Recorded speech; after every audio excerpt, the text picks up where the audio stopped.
eulogy, a message from England, from Nick's Aunt Maureen. I first met Nick when he was about 8 years old. I'd just become engaged to his Uncle John, my late husband. He was a lovely little boy, and along with his mum Barbara and the rest of the family, they all made me feel very welcome on my first visit to my future in-laws. Over the years we watched Nick grow and grow and grow, and wondered if he would ever stop. Like most teenagers, he had a rebellious streak for a year or two, but then that did pass, and he started to travel on his Harley Davidson around Europe. Eventually, America beckoned him. He loved their way of life, and he embraced it fully. Even better, he met the love of his life, Rusty, and the rest, as they say, is history.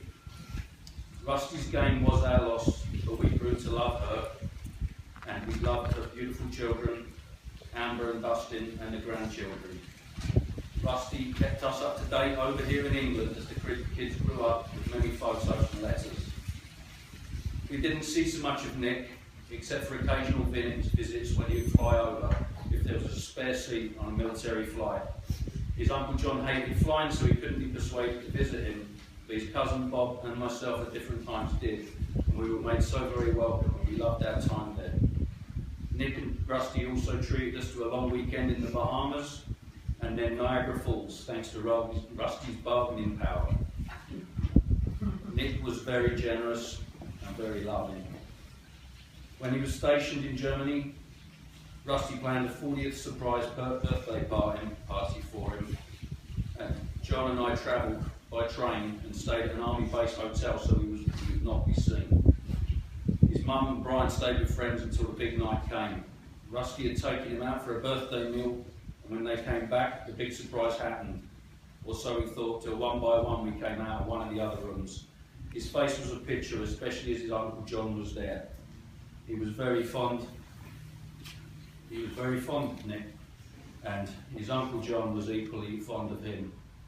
And one of the memories I have that I'll never forget is Nick telling me that his happiest childhood memories was his Uncle John and my dad taking him fishing.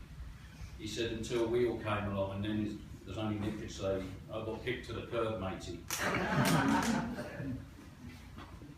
Thank you, Nick, for all the fun we've had over the years, the sadness we've shared, and the happiness, and for our immense pride when you served your beloved adopted country in the Gulf War.